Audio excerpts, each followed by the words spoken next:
So we have here the difficulties of the times that we face right now. This is Baruch Flashman, your Saba here at the Tikkun Elevator Kollel. So I look for solace in my King David, so long ago, that how it is that we have to understand his struggles, that life really, our lives here on this world is our lives of struggle to some extent. If there's no struggle, it could be problems in other ways. Let's read the story of our King David, and how he tackled the problems of his life, as he in fact will come to be our Messiah. And the Ziphites came to Saul, who was in Gilbeah, saying, "Is not David hiding in the hills of Hachilah before the desolate wasteland?" And Saul arose and descended to the desert of Ziph, and with him were 3,000 men to seek David in the desert of Ziph. And Saul encamped in the hill of Hachilah, which is before the desolate wasteland, by the road. And I'm thinking I've been there before, it's hot. And David was staying in the desert, and it appeared to him that Saul had come after him to the desert. And David sent spies, and he learned that Saul had surely come. And David arose and came to the place where Saul had encamped. And David saw the place where Saul lay, and Abner the son of Ner, the commander of his army. And Saul was lying within the barricade, and the people were encamped around him. And David spoke, and he said to Achimelech the Hittite, and to Abishai the son of Zeruiah, the brother of Joab, saying, "Who will go down with me to Saul to the camp?" And Abishai said, "I shall go down with you." And David and Abishai came to the people by night, and behold, Saul was lying asleep within the barricade, with his spear thrust into the ground at his head.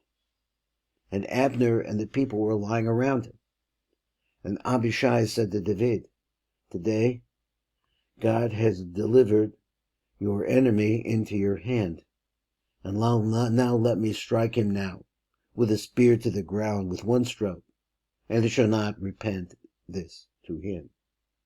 David said to Abishai, "Do not destroy him, for who can stretch forth his hand against the Lord's anointed and be accounted guiltless?" David said, "As the Lord lives,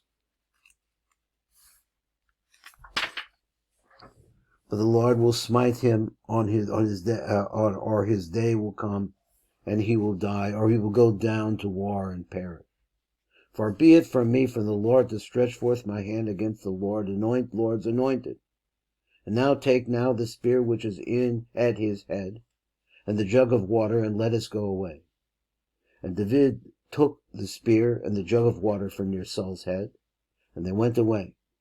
And no one saw, and no one knew, and no one awakened, for they were all asleep, because a deep sleep fell from the Lord upon the fallen men. And David crossed to the other side and stood on the mountain peak from afar. The space between them was great. And David called to the people unto Abner the son of Ner, saying, "Will you not answer, Abner?" Abner answered, "Who are you who have called to the king?" And David said to Abner, "Are you not a valiant man? And who is like you in Israel? And why do you not guard your lord the king? For one of the people came to destroy the king your lord. This thing which you have done is not good. As the Lord lives, you are worthy of death, for you did not keep watch over your Lord, over the Lord's anointed. And now, see where the king's spear is, and the jug of water which was at his head." And Saul recognized David's voice, and he said, Is this your voice, my son David? David said, It is my voice, my lord, O king. And he said, Why does my lord pursue his servant? For what have I done? And what evil is in my hand? And now, let now my lord the king hear his servant's words. If the Lord has incited you against me, he will accept an offering. But if the sons of men, cursed be they before the Lord. For they have driven me today from cleaving to the Lord's heritage, saying, Go worship other gods. And now, let not my blood fall to the ground.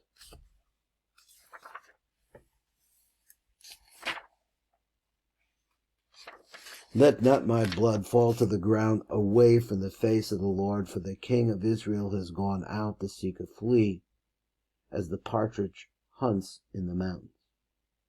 And Saul said, I have sinned.